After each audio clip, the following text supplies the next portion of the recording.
Hot Rod, Rodimus Prime, Sideburn, Hotshot, Speedbreaker, and Exhelion. Call him what you will, but this character, this archetype, has always been my favorite in Transformers. Ever since I saw that sleek sports car mode with its giant spoiler in the original animated Transformers movie. And yes, I know I'm somewhat in the minority here, but I love this turbo-revving young punk. And as you can see, I have quite a few of them. So I thought it'd be fun to review these guys for you in chronological order. So now that we've looked at the original G1 toys, it's time to move on to 1994's Duke Fire from Brave Police J. Decker. Okay, I may need to explain this. Hello everyone, and welcome to Shelf Space. I'm your host, Roz13, and today we are looking at Duke Fire from Brave Police J. Decker, or at least the Korean version thereof. So, the explanation that I owe you. Back in 1991, Takara released the Return of Convoy line. This is a bit of a strange time for Transformers.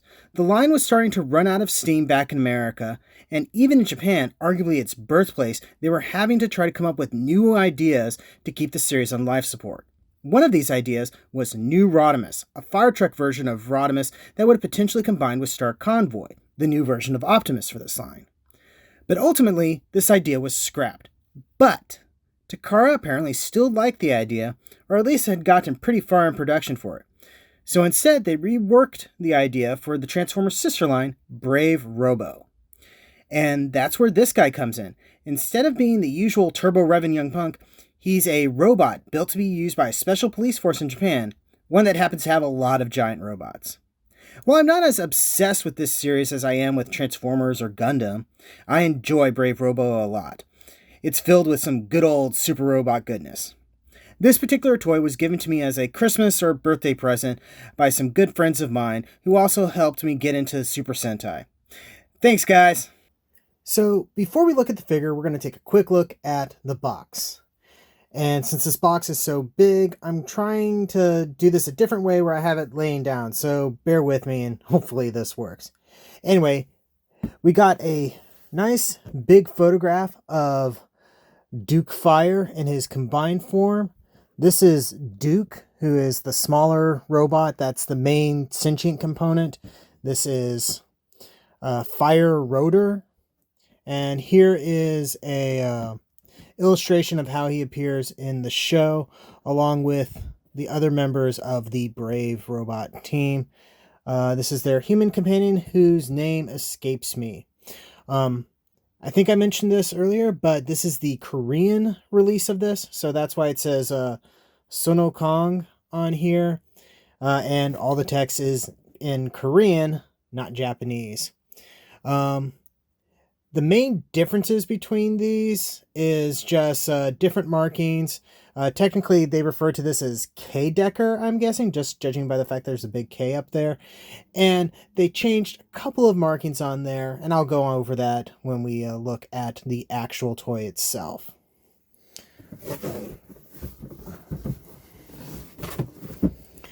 On the back, we have the same photograph as before, and just some more detailed shots of the robot and the vehicle, showing off all the things it can do, more shots of the character.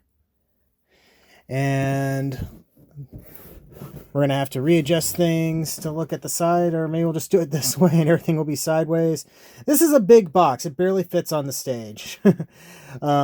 Here we got J. Decker, we got Duke Fire, and this is their combined form, which is, consulting my notes, Fire J. Decker. Though I have to admit, he looks a little bit on the silly side. Sadly, I do not have J. Decker at all. This is the only Brave Police figure I have, and I think I only have like 2 Brave Robo toys, at least of the deluxe transforming variety. Let's see. On this side, we just have the logo and the name of the figure, and I believe, yeah, it's just the same thing on here, though you still get a little bit of the background and stuff. Nice little shot of the logo for the series, at least in Korean. And yeah.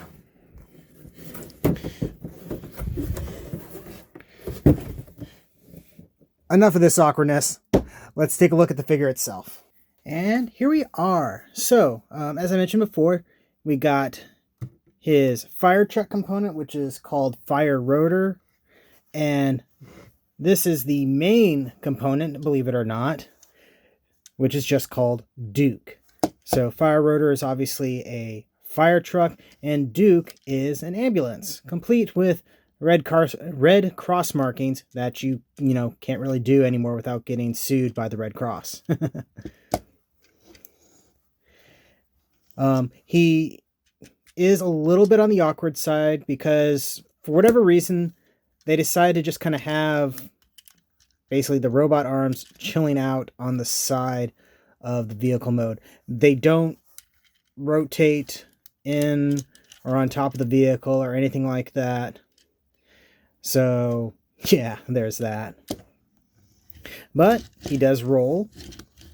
He has a clear light bar. That's kind of cool looking. His windshield and these windows are painted, but everything else is pretty much sticker detail or color from the plastic, which is a little bit on the disappointing side.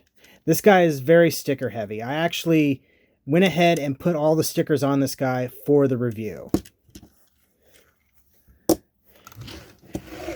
Fire Rotor is very sizable, particularly in comparison to this little guy. And he looks pretty cool. I particularly dig the shiny chrome bits. Those are cool. But he looks like pretty much your standard fire truck, and he rolls pretty well. Wheels feel a little bit on the small side, but that's okay. The ladder does extend. I'm going to be a little careful with it, though, because he's got a sword for his giant combined form in there. And if I pull this out too much, it kind of gets stuck in there, and I don't want that to happen. These things are primarily for the robot mode, but you can store them on here, which is actually pretty cool. He also has his little chest emblem thing here stored, though not very well. I don't know if it's just mine or if it was just something about the way it was made, but the grooves here just don't feel like they're quite the right shape. So you can put it in there and it's somewhat stable, but it's not sitting as flush as at least I would like it to be. And as you can see here, there is a battery compartment. And for the sake of this review, I did put batteries in here. And I will show you what the power of electricity does for this.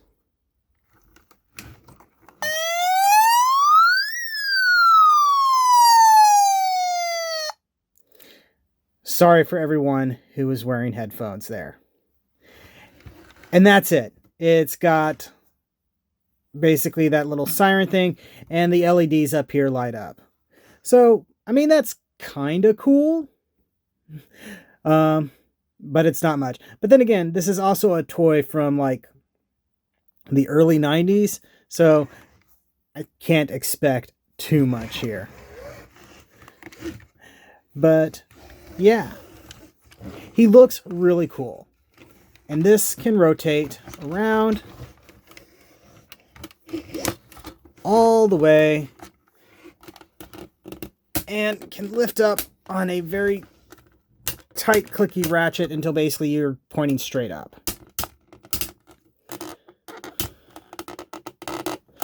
And then you just have it down like that. Oop, forgot to put this back.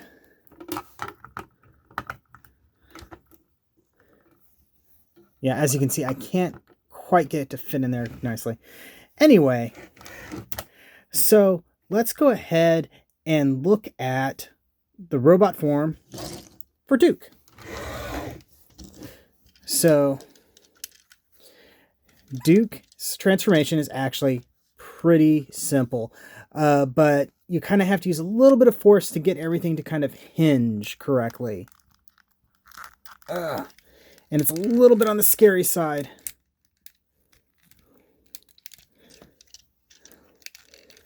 let's see. There we go. Because basically there's multiple hinges in here to kind of fold everything up.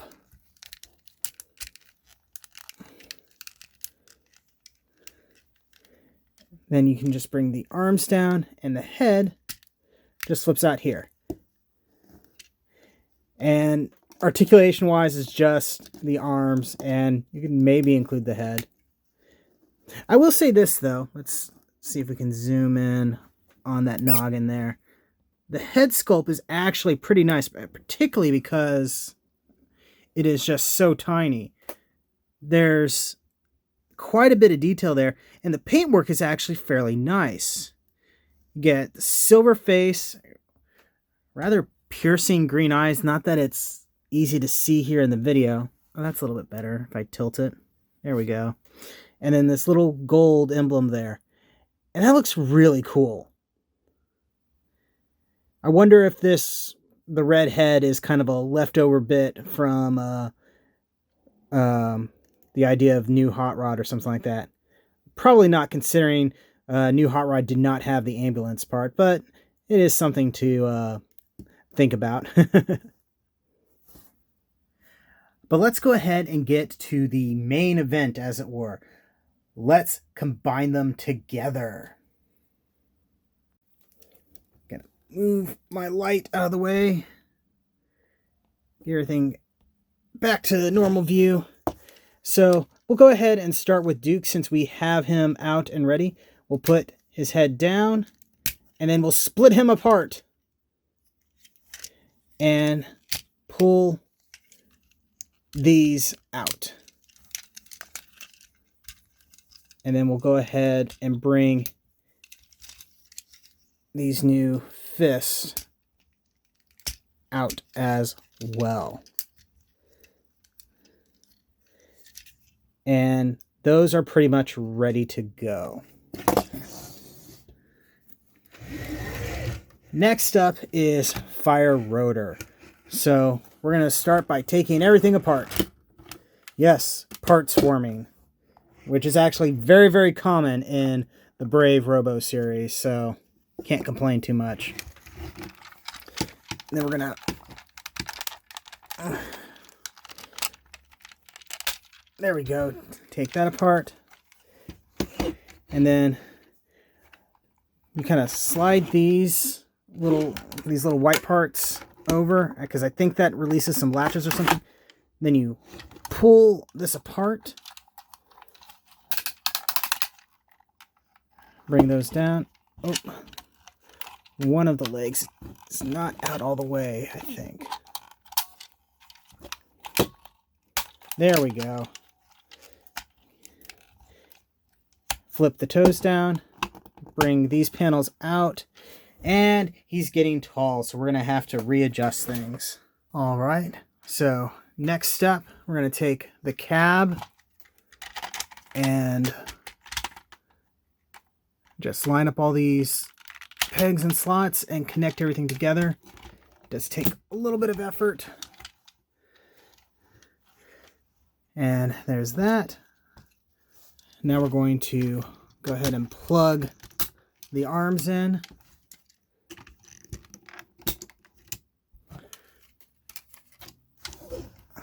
We're going to take these parts off. Move that. And then plug this into his back. And then it tilts, like goes like that and tilts sideways, so it's more like a scabbard. Also, you can't really get it to be straight up and down, but I think it looks kind of cool and dynamic like that. Now we'll take this and plug it in right here, and just sort of snaps into place. And next, the head. Give me a second, because the head always takes a lot of effort here. There we go. And there we have it. Looking pretty cool.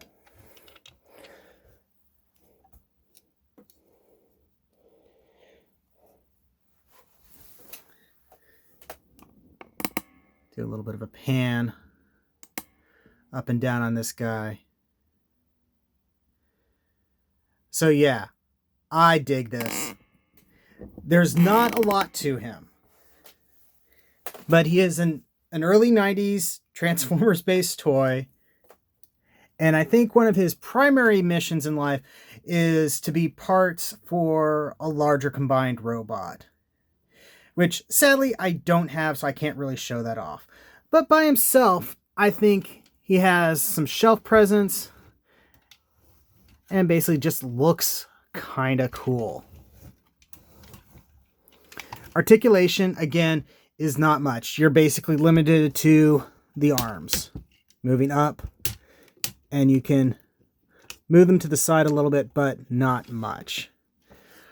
Accessory-wise, we can equip him with these little tool things. So he has a little grabby claw that I think is supposed to be like a handcuff and a drill, because what's a Super Robot series without a drill? And more importantly, we have this.